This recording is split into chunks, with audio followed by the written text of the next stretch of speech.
Estamos de volta com o Pod Fisco, uma iniciativa do Sinafisco, Sindicato dos Analistas Tributários do Estado de Rondônia. Estamos aqui com o Germano Soares e com o Otacílio Moreira para um assunto muito importante, né, Germano? Perfeitamente. Vamos falar hoje de economia, de forma mais específica, vamos falar sobre o projeto que o governo federal enviou, né, ao Congresso para isentar aqueles contribuintes que ganham até R$ 5.000.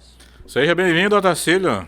Opa, nós que agradecemos aí a possibilidade de participarmos aqui, grande Emílio, Germano aí, e de falar sobre esse tema importante, né? Esse tema realmente é relevante para a economia brasileira.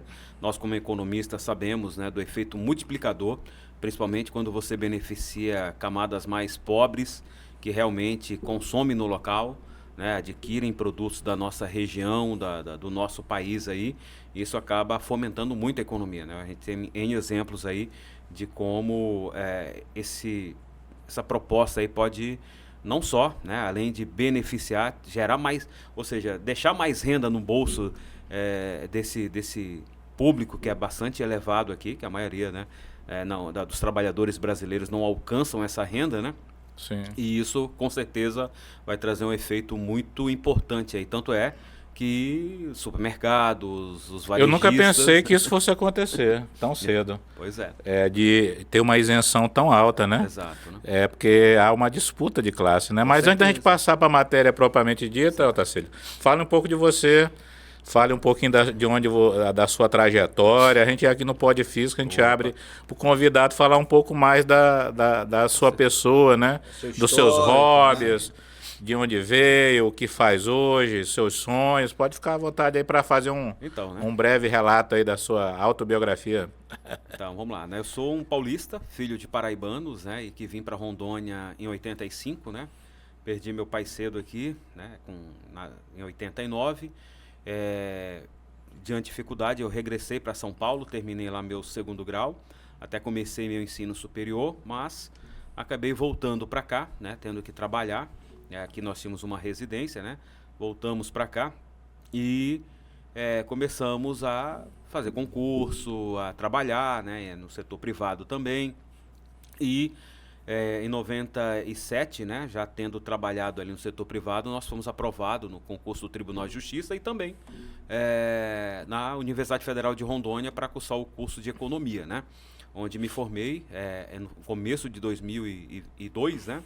Então, eram 5 anos na época. Minha monografia foi apresentada no começo de 2002, momento no qual também eu tive a informação, né, que foi aprovado para um concurso de nível superior, no caso lá na Idaron, né? E ali eu comecei minha trajetória na Idaron e também no ensino superior nas faculdades particulares aqui do estado de Rondônia, né?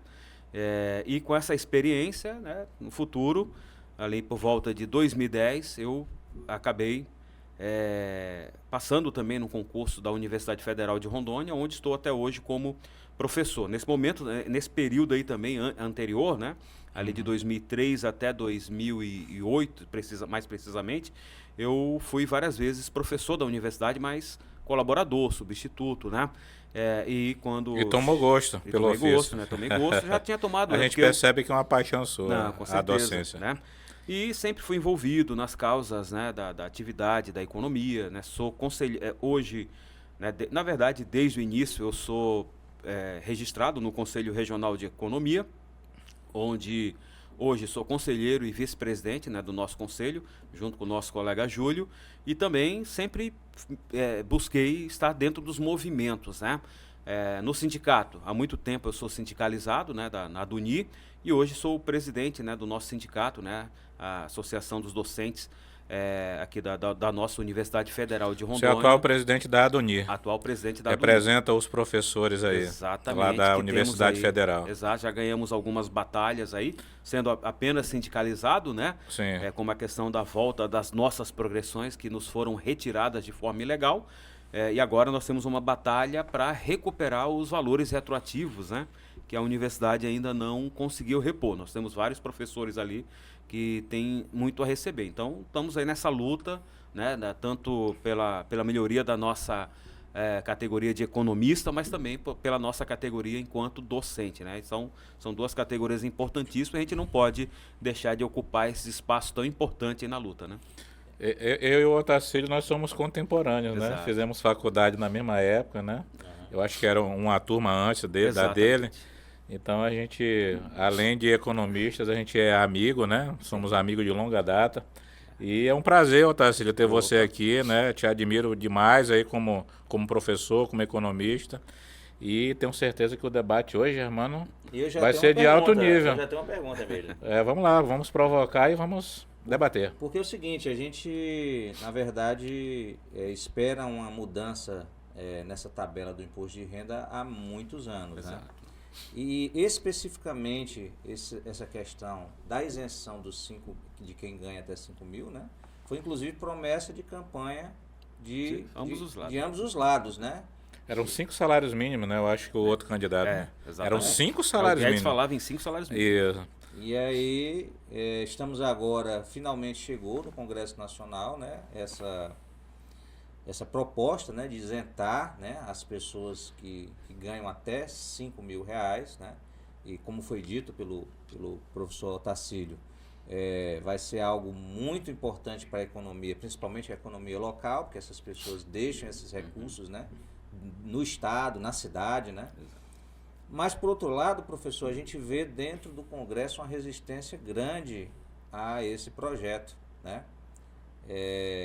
Inclusive, para meu espanto, eu tive a informação essa semana de que dos parlamentares de Rondônia, né, de todos os deputados e senadores, só um é favorável. Isso é um absurdo, né? Todos são contrários. Né? Pois é. Então, assim, Isso é uma informação importante, qual seria a viu? justificativa? Eu acho né? que os ouvintes aí talvez não saibam dessa informação, né?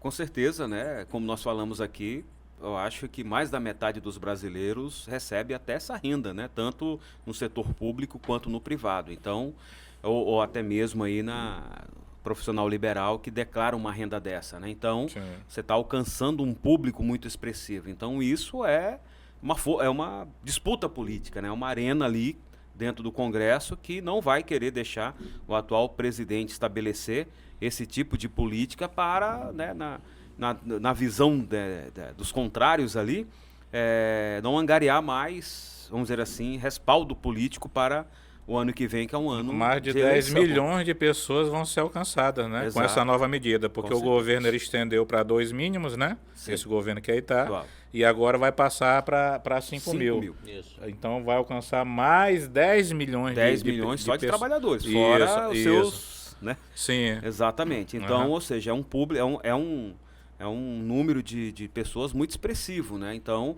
agora, isso na verdade, é uma medida que, como foi falado aqui, proposto pelos dois lados. E por que o outro lado agora é contrário? Né? Isso. Né? Exatamente. Essa que, então, ou seja, não tinha que ser, né? Talvez, porque o governo vai, lógico, né?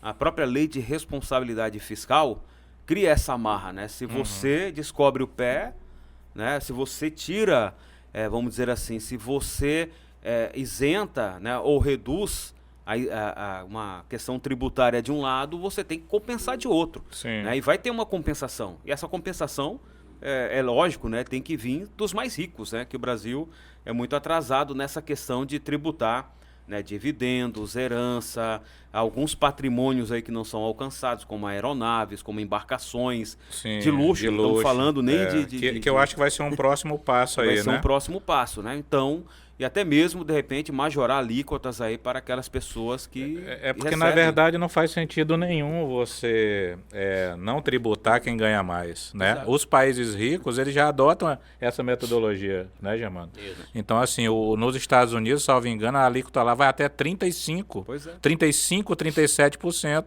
enquanto aqui no Brasil a alíquota máxima é 27,5%, né? Exato. Então, assim... Há espaço para isso, né? E é Sim. interessante que nos Estados Unidos, não só a tributação sobre a renda, mas sobre o patrimônio, ela não alcança só... porque ele tem o conceito lá de nacional, né? É diferente do nosso, que é o interno, né? Então, por exemplo, se você tem residência fixa lá, tem, né?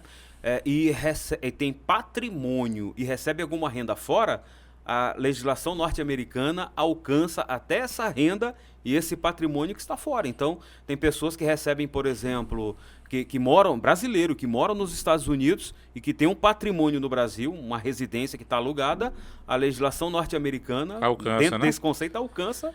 Mas nesse projeto, viu? Nesse projeto, é bom, foi até bom você falar, vai alcançar a remessa de lucros, Então, né? exatamente, que é uma das compensações. Então, assim, as empresas que mandam lucros para outros países também entrarão nessa alíquota de até 10%, Exato. né? O Né? que é justo. O que é mais, todo mundo pratica isso, por que não? Isso. Né? E por que não podemos fazer, né? Então, com certeza, a medida é totalmente interessante. Talvez eu não colocaria ela em termos de um valor fixo, porque a gente sabe que a inflação vai corroendo esse valor. Isso. Mas talvez em termos de salário. Talvez 5 salário mínimo é um valor muito elevado. Eu estava pensando sobre isso, Exato. que não foi criado um índice para reajustar, um Exato, indexador, né? Então, daqui mas a talvez- 5, 10 anos, a gente vai ter o mesmo problema que tem com a tabela do imposto de renda, né? Exatamente, você vai ter que Vai corrigir ficar novamente. sem corrigir. Você vai ter que corrigir, né? Talvez aí pegar uma coisa assim que é bem interessante, né? O DIEESE faz um bom trabalho com a cesta básica e ele mensura ali qual deveria ser o valor do salário mínimo Ideal, né? ideal para Um brasileiro sobreviver dentro de uma família média, composto de um casal e 2 filhos, né? Sim. Que hoje estaria perto de 7 mil. Talvez esse valor estaria um pouquinho acima do ideal, né, em termos de tributação. Mas quem Se sabe você fala estabelecer- esse salário mínimo de 7 mil reais para alguns, aí Pois é, ele, né? ele infarta, né? Exatamente, né? E a gente sabe que, na verdade, o que trava, né, a questão do salário mínimo no Brasil não é a questão, é principalmente a questão previdenciária, né, e de BPC e de pensão. Tudo isso trava, né, porque você tem um conjunto muito grande de pessoas que contribuíram para a economia brasileira, mas ao longo de sua história, pouco ou nada contribuíram com a Previdência, né? Eu vou só citar aqui, Otacílio, que eu peguei, né, um cálculo que foi feito para que as pessoas saibam o quanto ela vai economizar por ano com essa proposta do governo. Então, quem recebe até 5 mil reais, com a isenção, vai economizar até R$ 4.356 reais por ano. Quem recebe 5.500, R$ 3.367 reais por ano. Quem recebe 6 mil vai economizar 2.350. Quem recebe 6.500, 1.333,90. E é uma economia, razoável, que né? vai ser injetada na economia. Sim, todo Vai esse ser dinheiro, injetado. Germano, vai ser despejado na economia, que vai virar investimento, que vai um eletrodoméstico novo. Exatamente. Enfim, o cara vai se alimentar melhor, né? E eu acho importante que as pessoas entendam assim, isenção para quem recebe até 5 mil. Então veja que quem recebe até 5 mil, na verdade é como se ele ganhasse um 14º, quase um 14º Isso, salário. exatamente. Para fazer o quê? Para ir ao supermercado, para ter um lazer, para comprar uma roupa. Então, investindo na economia, fazendo o círculo virtuoso acontecer. Né? Exatamente. Mas, infelizmente, a gente percebe, professor, eu estive olhando recentemente, a composição do nosso Congresso, né? Cerca de 48%, 49% se declaram milionários, né? E é uma coisa... É um absurdo, né? Uma coisa estranha, né? Porque assim, como foi dito, né? A maior parte das pessoas vão ser contempladas com esse benefício dos 5 mil ou esse parcial até 7, né? Que é um benefício parcial. Em termos de número de contribuintes, né? Se a gente pegar até os 7 mil reais, vão ser 90% dos contribuintes de imposto de renda vão ser beneficiados. Sim. Então, o Brasil não é um país de ricos. Sim. Mas como é, professor, assim, na sua visão, como é que a gente consegue ter um Congresso onde quase a metade se declara milionário, quando a população é pobre? Exato, né? Esse é um dos grandes problemas, né? Então, passa a imagem de que estão legislando em causa própria, né? Então, ou seja... É lógico que ali tem várias bancadas, né? E boa parte da bancada ruralista, bancada evangélica, e que formam vários grupos de interesse, né? Sim. Tá certo? E está praticamente ali, dentro do que nós chamamos de teoria da captura, legislando, né, talvez aí a grande força dessa disputa política aí que está ocorrendo aí, seja que essas pessoas aí estejam legislando a partir dessa medida compensatória ao seu grupo de interesse, né? Então, e não pensa justamente nisso aí, né? Assim como também criou-se a polêmica da questão do cashback, né? Sim. Dentro da reforma tributária, foi aquela grande disputa ali de isentar itens da cesta básica, né? E ampliar, né? Uhum. Lembrando que a cesta básica nossa é formada por 13 produtos, né? Aqui tem duas regiões aí que são formadas por apenas 12 produtos, é o caso aqui de Rondônia, né? Teria que se ampliar essa cesta básica para também fazer adotar uma política tributária. Ainda vai se chegar, né, a uma cesta básica nacional, né? Exato. Ela não foi definida mas ainda. Lamentavelmente você vê grupos ali dentro desfavoráveis a isso. Por quê? Porque quando se foi colocar isso na mesa de discussão, falou, olha, então o imposto, o IVA, né, que a gente chama de IVA, né? Uhum. Mas é o imposto sobre bens e serviços, o IBS. Tem o IBS e o CBS, né? Ele não seria mais de 25 ou 26, talvez teria que aumentar para 27,5, né? Para fazer essas compensações, né? E aí acaba que o pessoal meio que não gostou da proposta, porque o que seria onerado? Aqueles bens mais luxuosos, aqueles bens de consumo supérfluos, né? Ou consumido por uma camada mais rica da população. Justamente o que o Germano falou. Se você tem milionário, boa parte do Congresso é de milionário, nós estamos falando que essas mudanças vai tributar o patrimônio dele. Exatamente. Em detrimento daqueles que ganham menos. Lembrando, né, sobre o impacto que tem sobre a renda dessas pessoas é muito pequeno. Tem estudos econômicos que falam que, vamos supor, o preço do feijão se aumenta, se dobra de valor, por exemplo, né? Afeta muito o pobre, porque o pobre ele gasta quase tudo que ele ganha com comida, seja, né? Tudo que é de comida, tudo que é de alimentação para os mais ricos é tudo considerado inelástico. Mas para os mais pobres, até o pãozinho é um produto extremamente elástico, né? Sim. Pois gera um impacto na renda dele muito grande. E aí faz com que ele realmente seja forçado a consumir menos. Ele tem que excluir alguns produtos, né? Os mais ricos não, os produtos aumentam, vão aumentando de preço, os produtos alimentícios, né? O impacto sobre a renda deles é quase irrisório. Então, né? Eu sempre falo, né? Por exemplo, o aumento do preço do feijão, né?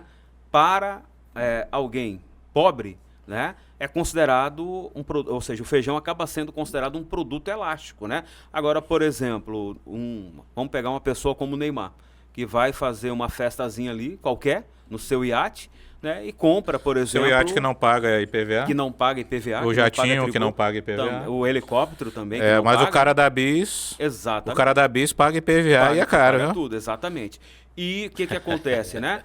Ele compra um champanhe ali de 80 mil reais sem problema nenhum. Então, ou seja, né, enquanto para um pobre, né, um feijão é considerado um produto elástico, né, cujo aumento gera um forte impacto na renda e na cesta de bens que ele consome, para os mais ricos, às vezes até um aumento, né, de 20%, 30% no valor de um automóvel, de uma passagem aérea, o impacto é muito pequeno. Esses itens, para os muito ricos, é considerado um produto inelástico. Então, uma disparidade, são dois mundos totalmente diferentes, né? E é meio complicado você entender por que essa forçação de barra, né? Eu vejo como um dos efeitos que a carga tributária do país vai cair bastante. Exato, vai. Então, assim, ela já caiu, né? Nesses 2 primeiros anos aí do governo atual. E aí, com a isenção da cesta básica. Mas essa isenção de quem ganha até 5 mil reais, eu acredito que a carga tributária do país vai ficar abaixo de 30%. De 30% Exatamente. Em relação ao PIB. Ou seja, vai ficar bem abaixo dos países da OCDE. Exatamente. E, lembrando, né, há uma reclamação muito forte aí de que o Brasil possui uma carga tributária muito elevada, né? O que é extremamente falacioso, né? Porque hoje nossa carga tributária varia ali entre 32 e alguma coisa, não está nem 33 hoje. Exato, mas tem variado. No período do Bolsonaro chegou a bater até perto de 34, né? Isso. E agora, né, tem a questão do PIB também, que deu uma... Que melhorou, né? Se melhora, aí cai também a relação conta. PIB e carga tributária, a carga tributária tem um efeito redutor, né? Mas o que acontece, né? É bom lembrar, né? se fala, olha, o Brasil cobra muito tributo. Ou seja, a carga tributária de cada país, ela vai de acordo com a característica de cada país e principalmente, né, é o que nós chamamos com as questões institucionais, né, o que são essas questões institucionais? São as leis, as organizações e o que nós chamamos dos jogadores, a população, a sociedade. Então você tem país que às vezes não precisa ter nenhuma legislação para obrigar ninguém a fazer nada, né? Aqui no Brasil, você tem que ter a lei e tem que criar uma organização para que aquela lei seja cumprida. Não porque as instituições são fracas, nada disso, né? Mas é porque a própria sociedade ela se comporta cultural, mal. É uma né? questão cultural. Aí você pega assim, o que você está falando, né? Por exemplo, o Brasil vislumbrou a partir da década de 90 que poderia ser um grande exportador do agronegócio. Beleza? E aí, no governo do Até Fernando por Henrique... causa da questão cambial, né? Exato, A gente não tinha exato. dólares para poder comprar nada lá de fora, né? E você tá, exatamente. E aí começou-se a incentivar o agro para que ele Exato. trouxesse essas Para reservas, fazer né? o equilíbrio da Sim. balança comercial. Aí o que acontece, né? Na época do Fernando Henrique Cardoso, né, pegou-se algumas experiências e foi-se, olha, para a gente começar a ganhar o mercado externo com o nosso agronegócio, nós temos que criar medidas sanitárias. Aí criou leis sanitárias na área vegetal e principalmente na animal. Por exemplo, temos que vacinar o rebanho contra a febre aftosa. Sim. E o Brasil, praticamente até então, só São Paulo, Santa Catarina ali, eram livres de febre aftosa, né? E aí criou-se a lei, só que a lei não pegou. Aí eu tive que criar os órgãos de defesa sanitária. A Idaron aqui, o IDAF. Aí o que é isso? Você vai ter que contratar ali cerca de 1.000 servidores para fazer essa fiscalização, né? Por quê? Porque a lei sozinha não pega, né? Sim. O produtor, tendo a lei, ele não E vai aqui no vacinar. Brasil tem muito isso. Exato. Aí o que acontece, né? Só para você ter ideia, eu falo isso porque eu trabalhei na Idaron. Mesmo com a lei, mesmo com a fiscalização, fiscais da Idaron, na época que era obrigado a vacinar, hoje não é mais, né? Rondônia avançou tanto nessa questão que hoje não é, já desde 2021 é livre de febre aftosa sem vacinação. E Rondônia conseguiu não só tornar Rondônia livre, mas ajudou Acre, Amazonas e a Bolívia. Né? Junto com o Mato Grosso ali ajudamos Sim. nosso país vizinho a se tornar livre de febre aftosa, o que nos deu essa condição de hoje sermos livres de febre aftosa sem vacinação.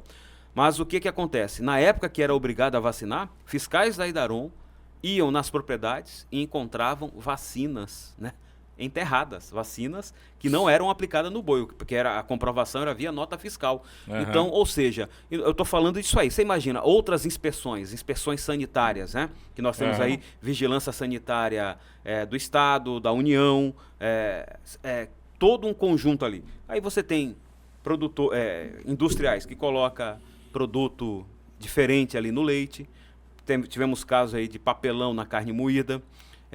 Além de outras coisas, né? Adicionam vários itens ali. Então, nós pagamos, de repente, um tributo muito elevado, talvez por culpa nossa mesmo, pela nossa cultura, né? Não que as nossas organizações não sejam fortes, né? Nós temos leis para isso, nós criamos organizações para fiscalizar isso aí.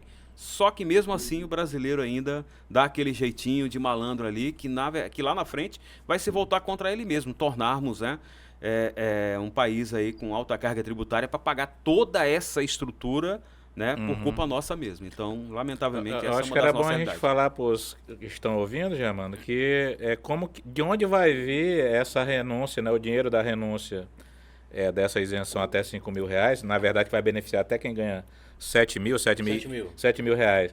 De onde vai vir esse dinheiro, né? E porque esse, na verdade, é a polêmica. Se o governo vai abrir mão de receita, ele tem que compensar por causa da lei de responsabilidade fiscal, né, Germano? Isso, o professor Tacílio, né, já comentou aí com a gente, pra gente, né, que se está abrindo mão de receita, vai ter que compensar de alguma forma. E a compensação vai vir através das pessoas que ganham de 600 mil reais em diante, né? Por ano, né? Por ano, né? Exato. Então, Que daria em torno de 50 mil por mês, 50 né? mil por mês. Então, 600 mil por ano começa progressivamente até chegar em 1,2 bi por ano. E esse teria 1,2 milhão, né, no caso. 1,2 bilhão ao ano. E esse teria que pagar pelo menos 10% de imposto de renda. Lembrando que caso a pessoa já tenha pago uma parte de imposto de renda, é abatido desses 10%. Então não é que a pessoa vai pagar os 10%. É só o que faltou para chegar lá, né? Isso, só o que faltou. Então, Exatamente. vamos imaginar uma pessoa que ganhou durante o ano 1,2 bilhão de reais, né? E ele já pagou de imposto de renda 8%. Então ele só vai pagar mais 2% para complementar. Exato. Né? Né? Aí vem a questão, né? Essas pessoas, e muito mais do que essas, aquelas que ganham 2 milhões por ano, 5 milhões por ano, 10 milhões por ano, essas pessoas não querem ter essa obrigação de pagar pelo menos esse 10%. Plus, né? Esse plus, elas não querem ter. Não querem, né? Eu gosto... E são os grupos de interesse que forçam, né? Ligado a esse deputado. Eu gosto sempre E um de dos citar- grupos que mais está fazendo lobby em Brasília para não pagar são aqueles que recebem dividendo, né, Germano? Era isso que eu ia dizer agora. Eu gosto sempre de Era bom citar... explicar para os nossos ouvintes o que seria o dividendo, né? Isso. As empresas de capital aberto, né, aquelas empresas que são listadas na Bolsa de Valores, né, quando elas têm lucro, né, elas são obrigadas por lei a distribuir uma parcela desses lucros para os seus acionistas, né, que são chamados dividendos, né, geralmente 25%, né, dos lucros, né, pelo menos são distribuídos. Então nós temos, e aí eu queria que as pessoas prestassem bastante atenção nesse número, nós temos um investidor na Bolsa, eu gosto de citar porque ele mesmo foi para a internet falar, então não tem problema, né? Ele recebeu nos últimos anos, professor Otacílio, por dia, R$1 milhão de reais de dividendos. Por dia. Então, no ano, ele recebeu 365 milhões de reais de dividendos. Pagou quanto de imposto de renda? Zero de imposto. Zero de imposto de renda. E aí uma pessoa que atualmente, né, uma pessoa que ganha R$3 mil, já está pagando imposto de renda. 3.036, né? Então a pessoa que ganha R$3 mil paga imposto de renda e o cidadão que recebeu 1 milhão de dividendos por dia, paga Não zero. Paga zero. Não, o objetivo desse tema, né, que nós estamos aqui discutindo é principalmente levar a informação para quem está nos ouvindo a importância de defender esse projeto. Sim. Porque nós vamos ter pessoas que vão tentar convencer os menos instruídos de que isso não é bom. Exato. E, na verdade, é um dos maiores avanços na tributação da renda, né? Um grande avanço na justiça fiscal do país, né, Otacílio? Exato. Então, isso vai... Né, essa medida aí, né, a compensação, ela é totalmente necessária. A gente já teve aí, um dia desse eu vi um vídeo do Ike Batista, que apesar de toda a crítica sobre ele falou, olha... Eu tenho investimento em vários lugares do mundo. Eu invisto Ele em pode ações. não ser um dos caras mais ricos do mundo, Exato. mas continua muito rico, né? Continua muito rico investindo. E onde ele tem capital investido em ações, ele paga dividendo. Imposto de renda sobre dividendo. Inclusive lá na América, né? Na América que paga mesmo, né? Exato. Né? Ciro Gomes, que é um grande crítico, também fala isso. Por que não? Né? Por que não? Então, ou seja... Só Brasil e Estônia, né? Estônia praticamente não fazem isso. Então, ou seja... É necessário fazer isso aí. Hoje nós temos uma política de Robin Hood reversa, onde se tira dos pobres para beneficiar os mais ricos. O que está querendo se fazer é justamente corrigir o contrário, corrigir essa distorção histórica no Brasil, né?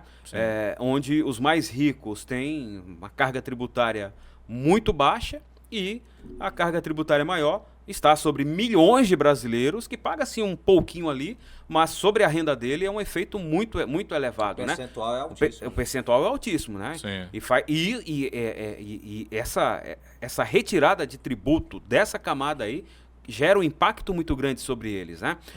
Tá certo? Então, no meu ponto de vista, assim como lá no início eu era um pouco crítico em relação ao Bolsa Família. Na verdade, ainda era na época do Fernando Henrique Cardoso, porque se comentava muito, né? A gente ainda na academia, né? Sim. Se comentava muito, não, porque esse pessoal aí vai pegar esse dinheiro e vai gastar no mercado informal, não volta. Muito pelo contrário, o próprio Paulo Guedes, né?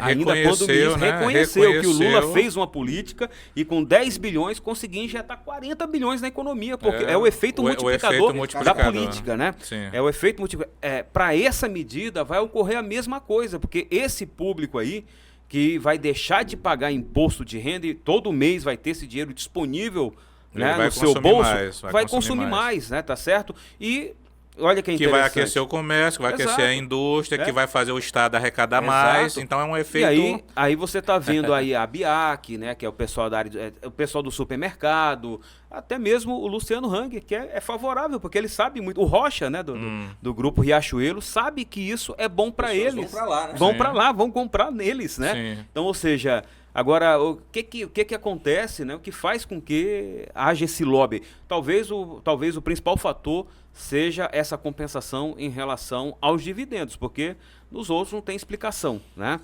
E E a aí gente você teve recentemente, né, na verdade houve um encontro, né, do Ciro Nogueira, senador Ciro Nogueira, né, do PP, É o com presidente nacional do, presidente nacional do PP, né? PP, Que é um dos que está encabeçando aí um movimento, né? Contra, Exato. né? Ele teve um encontro, né, com grandes investidores e tal, né, o pessoal do BTG, enfim. E aí, coincidência ou não, ele apresentou uma emenda, né, a esse projeto, né, e desconfigura totalmente o projeto, né? Porque o projeto original é de 600 a 1,2 bi por ano, né, indo gradativamente até chegar em 10%. Pela emenda Acho que é milhão, Gema, né? 1,2 bilhão, né? Bilhão. Milhão, né? Não, é milhão. É. É milhão. Aí a Milhão. partir disso Isso. já paga 10 direto, né? Aí o que acontece? O Ciro Nogueira primeiro, ele está partindo de 1,8 milhão.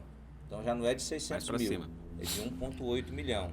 aí pega um número menor de pessoas. Exatamente, indo de 1,8 milhão até 1 bi de banana, 1 bilhão de reais. Ou seja, ele deixou de fora as pessoas que ganham por ano entre 600 mil reais Até 1 milhão. 1,8, né, 1 milhão e 800 mil, que é um contingente Muito enorme de exato. pessoas, né? Além disso, ele muda os percentuais, né? Ao invés de sair de 0 até 10, ele começa em 4 e vai até 15.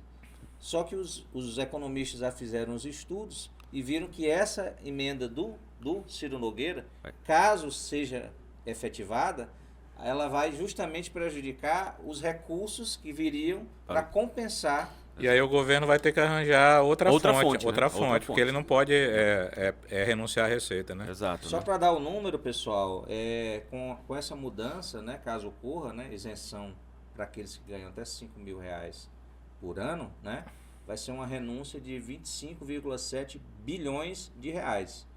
Com essa emenda do Ciro Nogueira, só vai conseguir 20% disso. Ele vai conseguir reduzir 80% do valor. Ou seja, ele daquele pode, que seria ele pode compensado. inviabilizar até, né, Totalmente. nesse momento que seja implantado. Então, assim, Talvez seja esse o objetivo. né? os Na eleitores... verdade, é tumultuar, igual foi feito, né? Isso. A gente ouviu aí muitas fake news com relação àquela medida da Receita Federal, quando Do aumentou Pix, né? do Pix, né?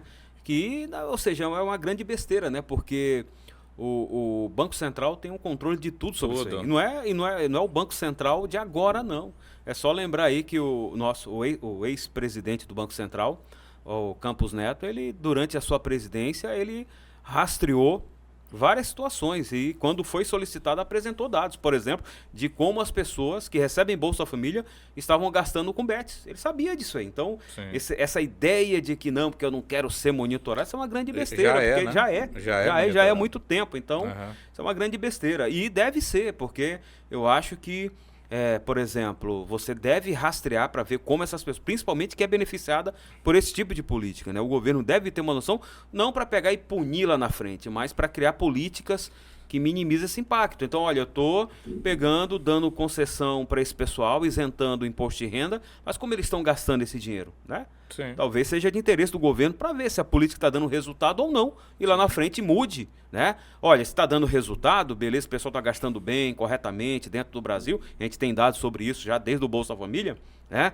Até você pra continua proteger, a política né? até amplia. Exatamente. Até para proteger um cara que recebe Bolsa Família gastar com aposta. Exato. Aí não tem como. lógica Exato, um negócio desse, né? Aí, Não ao tem invés de lógica. gastar com alimentação e tudo mais, né? Né?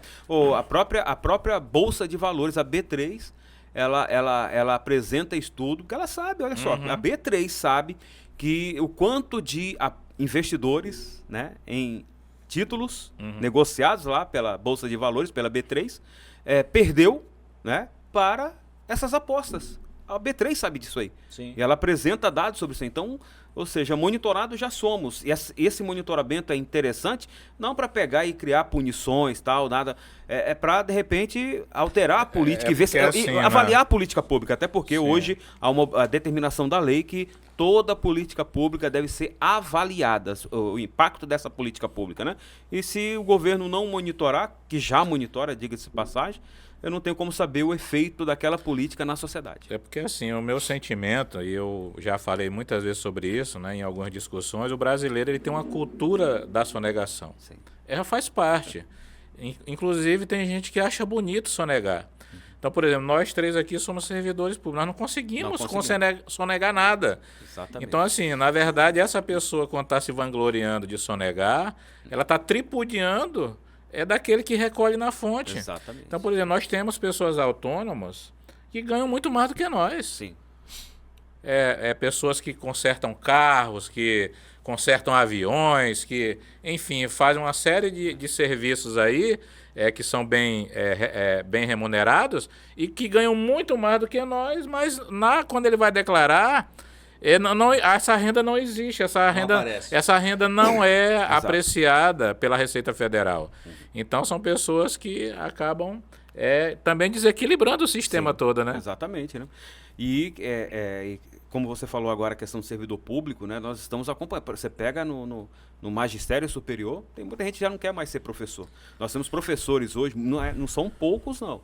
Você pega lá um professor da psicologia, ele está reduzindo a carga horária dele, né? E partindo para atender o que lá a gente chama de clinicar, né? Está clinicando, né?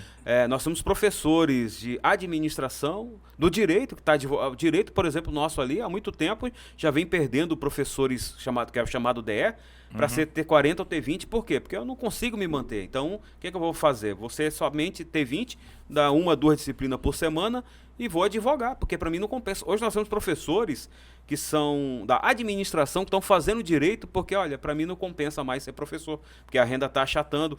E essa inversão de valores vai trazer complicação justamente lá na frente, porque ele, enquanto profissional liberal, ele tem condição de sonegar. Enquanto ele é professor, recebendo DE, seus 14, 15 mil reais, ele recebia líquido lá 9 mil, porque o INSS abocanhou uma parte, veio o imposto de renda outra, não tem como ele fugir. Sim. Mas como advogado não, ele pode pegar com tranquilidade. Consegue driblar, né? Consegue driblar. Já como servidor público não. E essa mudança, e tem ocorrido bastante aí, e é uma preocupação do MEC com relação a isso, né? Deve ser com outras categorias também aí, de servidores públicos, tem preocupado bastante, porque tem reduzido o quadro de IDEs aí, e isso impacta na avaliação dos cursos, impacta na qualidade do curso, porque não é um professor que está ali dedicado ao ensino, à pesquisa, ele está somente ao ensino, na verdade, né? Uhum. E as universidades, tanto é que a gente fala, olha, as universidades estão virando o que nós chamamos de colegião, está deixando de ser uma universidade que investe em pesquisa, que investe em extensão,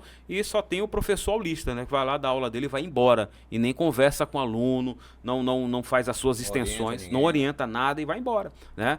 Então isso tem gerado uma preocupação muito grande. Estou dando um exemplo ali da nossa realidade enquanto professor universitário. Justamente porque o imposto de renda abocanha uma boa parte do seu salário, né? Exatamente. É o que acontece conosco também. E das perdas salariais que tivemos, né?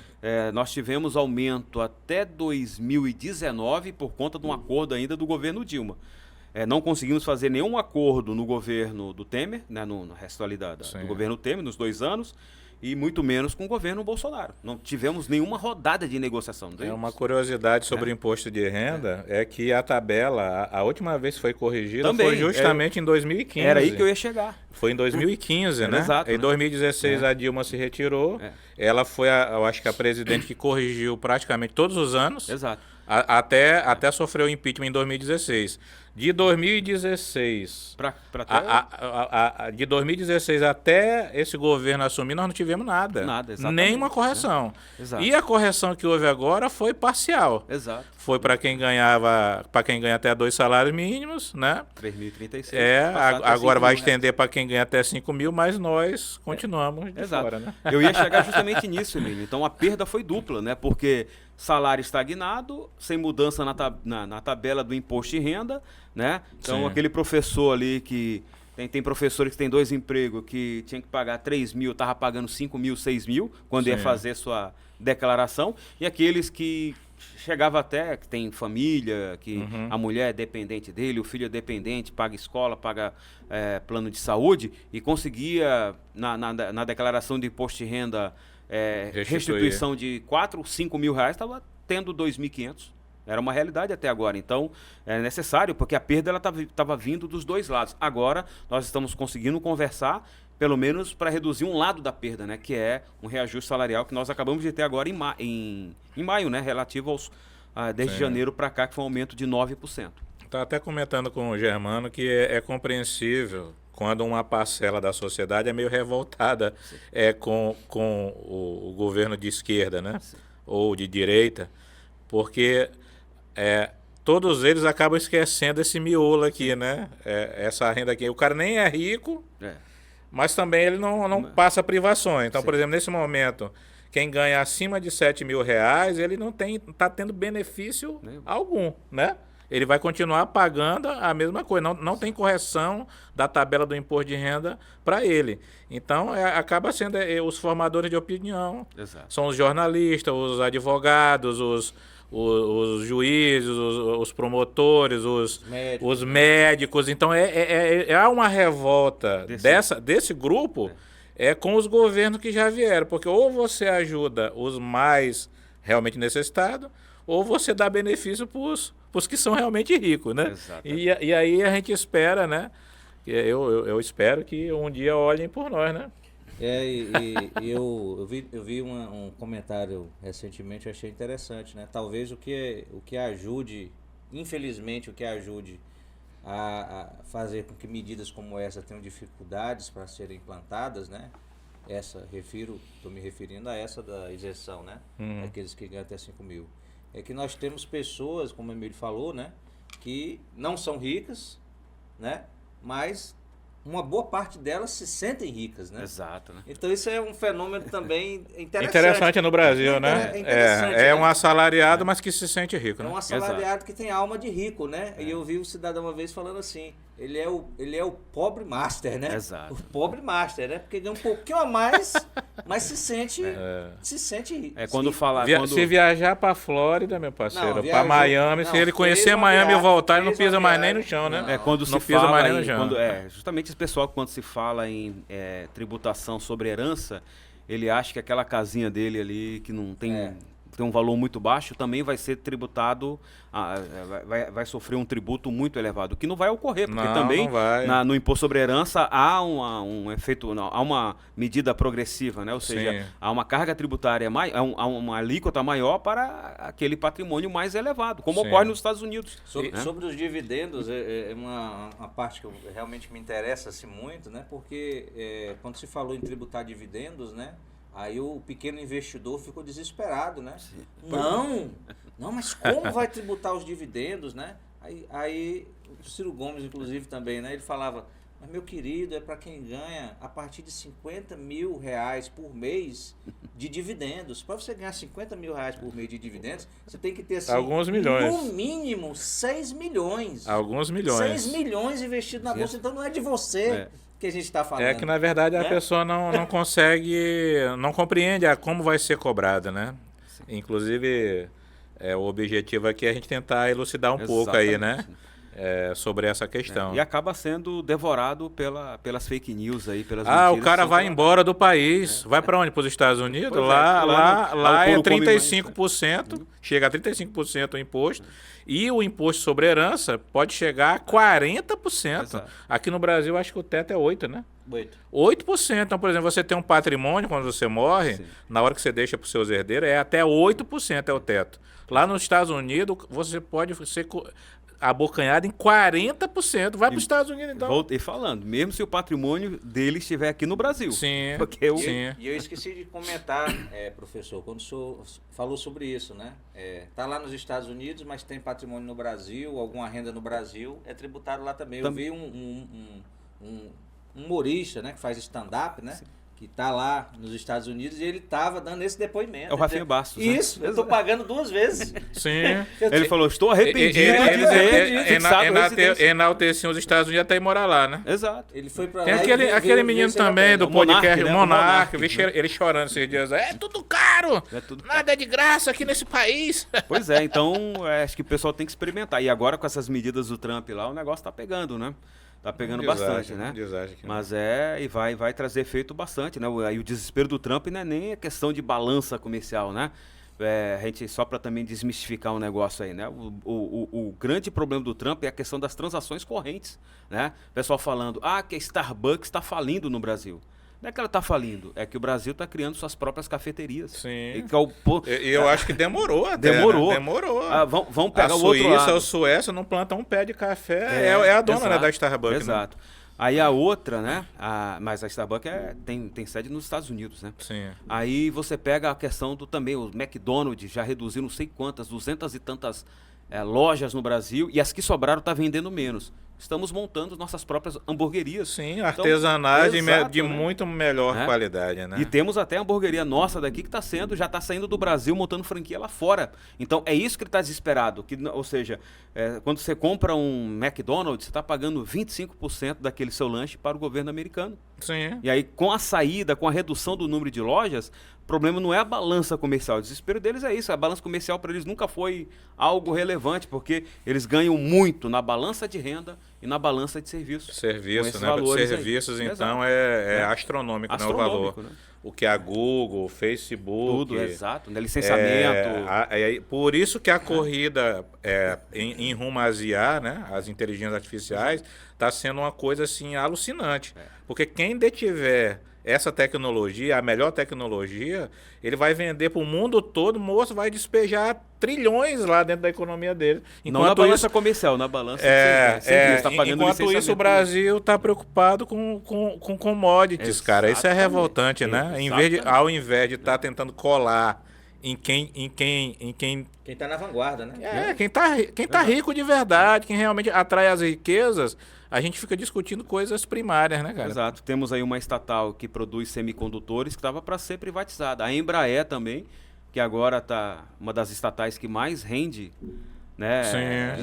Disparada. Sim. Exatamente. É uma empresa pública brasileira que voltou a produzir aí em larga escala turbinas e outros itens. E desenvolve tecnologia própria a partir dos Instituto de Tecnologia da Aeronáutica, que fornece uma mão de obra muito qualificada, extremamente importante. E aí estávamos querendo privatizar isso aí. Né? E o Brasil, ou seja, realmente viraríamos uma grande fazenda. E aquilo que gera conhecimento, que gera tecnologia, que gera valor agregado, estávamos... Né? Ou seja, é um retrocesso ao modelo primário exportador, né? Ou seja, que não traz... Eu estava vendo, salvo engano, só as empresas de tecnologia despejam nos Estados Unidos mais de $1 trilhão. Exato. $1 trilhão. Então são serviços. A industrialização deles caiu em declínio, né, devido ao fenômeno chinês, né? Exato. Então assim, a indústria lá, ela caiu muito, tanto que hoje ela é altamente dependente dos próprios chineses. É por isso que essa história do Trump é só um blefe, né? Inclusive ele já disse que já vai tirar... E que só não vai deixar em zero. De 135 foi? 45. 145. Então, assim, é um blefe, né? Tudo para desorganizar e tentar... Tentou ver uma resposta para ver se a China tentava negociar. A China ficou calada ali. Falou até em retalhar mais ainda. Eu vi, na verdade... Os representantes da China disseram, né? Estamos aqui e vamos continuar aqui, né? Não, porque virou uma piada, porque assim, o chinês ele tem consciência de quanto o parceiro dele depende dele, né? Só em títulos públicos. A China também, eu acho que é a maior credora dos Estados Unidos. Se ela exigir que os Estados Unidos paguem, quebra a economia americana. Agora, por que estamos falando isso, né? Que quando você não vende só o café, monta a sua própria cafeteria. Quando você não fica trazendo essas franquias de fora, monta as suas próprias franquias. Isso. Você está gerando capital para o país, para o Brasil, e deixando de enviar lucros para empresas estrangeiras. que isso tem a ver com o nosso tema, né? Se a gente avançar mais nisso aí, a gente citou duas coisas aqui, que foi hamburgueria, que foi cafeteria, que está cada vez mais aumentando, né? Tem outras coisas mais aí também. O que isso tem a ver com o nosso tema, né?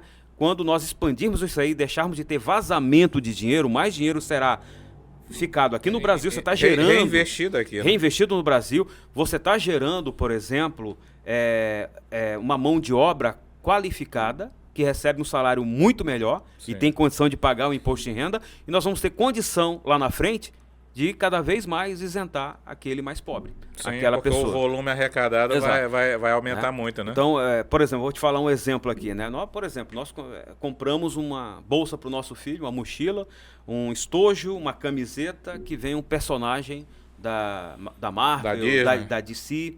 Você está pagando licenciamento para os Estados Unidos, né? Nós temos que avançar nisso aí, porque você está jorrando bilhões por ano de licenciamento. Estou falando só de uma coisa bem pequena, né? E nós temos personagens, eu sempre falo, porque no Brasil você não tem... O Saci Pererê. A Turma da Mônica. Quer ver? O irmão do Jorel, que é um personagem brasileiro. Por que não está nas camisetas? Por que não está nos estojos da criança aí? E nós preferimos pagar esse licenciamento caro, né? Lá fora. A gente deveria avançar muito nisso aí. Então, ou seja, isso aí são coisas, são atividades que geram uma renda. Mas, Otacílio, enquanto o brasileiro desfaz da cachaça, eu fico bravo quando alguém fala mal da cachaça. Exato. A cachaça é um produto brasileiro, genuinamente brasileiro. E que ao longo do tempo foi se sofisticando. Sim, que foi se Tá sofisticando.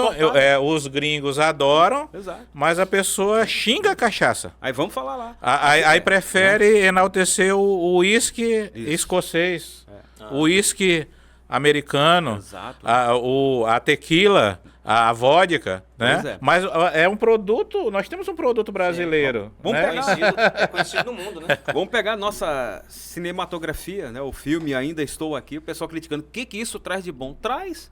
Se nós tivermos vários filmes como esse no Brasil, nós estaríamos assistindo o quê? Mais filmes nacionais e menos filmes estrangeiros. Sim. Gerando renda. E o dinheiro ficando aqui. Ficando aqui. Exatamente. Gerando imposto de renda. E isso é que é ser patriota. Setor. Patriota é você defender as coisas do seu país. E não ficar dizendo que nada presta aqui, que tudo que é lá de fora presta. É bom que então, assim, patriotismo é você amar sua pátria com todos os defeitos que ela tem. Então, independente dos defeitos que ela tem. São setores que a gente tem que avançar, né? Deixar de ser provinciano aí, como, né, se fala. E são setores que geram uma renda muito elevada, que tem capacidade de pagar tributos e dá essa condição de você desonerar aqueles mais pobres. Eu quero aproveitar, Emílio, e dizer que você que está nos assistindo agora...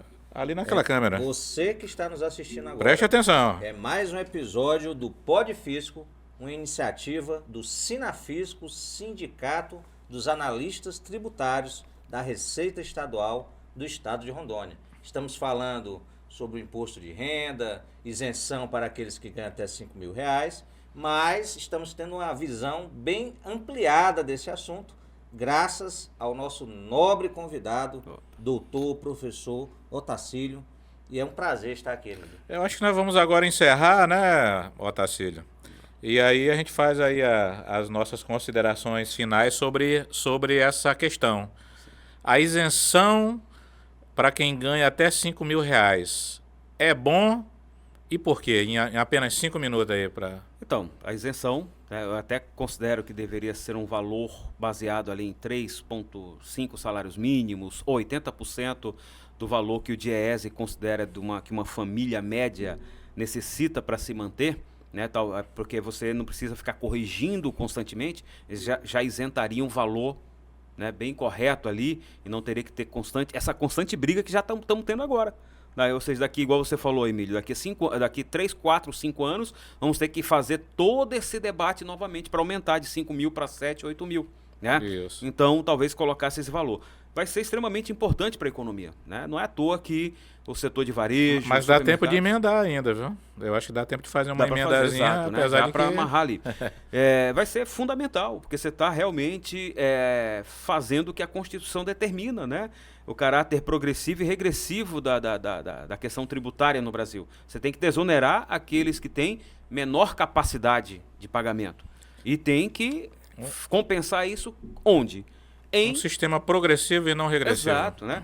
Em quem tem condição de fazer esse aporte, né, para os cofres públicos. Você vê que tem vários empresários que não são contrário, que não são contrário a essa medida, né? Sim. Mas tem aquele grupo de interesse que eu considero mais ideológico do que propriamente... É por causa da cultura da sonegação. Exato. Nós temos que combater, né? É cultural. O brasileiro quando você tá cultural. falando, quando você fala de imposto de renda, não tem como fugir. Isso. Né?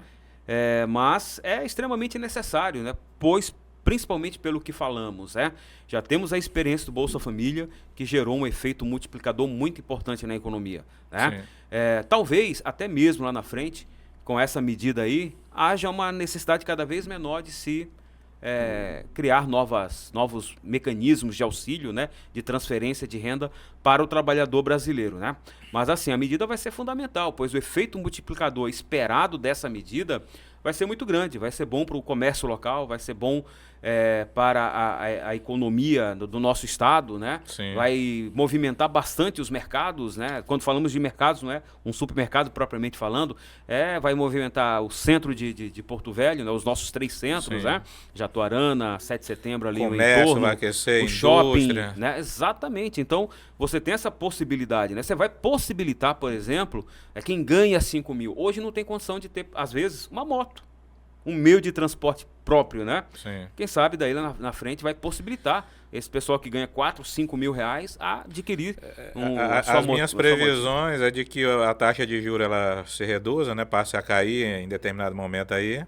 Com esse dinheiro que vai estar na mão das pessoas e a redução da taxa, a economia vai estar pipocando aí em 2026. Exatamente. Movimentando final de 2026 a economia vai estar pipocando mesmo, entendeu? Porque o crédito vai estar mais facilitado. Sim. E as pessoas com mais dinheiro na mão, né? Então o desemprego vai zerar. E essa semana aí o relatório Focus, né, do Banco Central, a partir do mercado financeiro, já sinaliza uma inflação menor, né? Ainda um pouco acima do teto, né, previsto pelo governo federal, mas já é a primeira semana, a semana que vem com certeza teremos uma nova projeção de queda da inflação e aumento do PIB, e tudo isso é uma sinalização, pelo menos para manutenção na próxima reunião do Copom, da taxa de juros, e se nós tivermos aí uma inflação menor, no mês de abril, que deverá ser apurada agora em maio, né?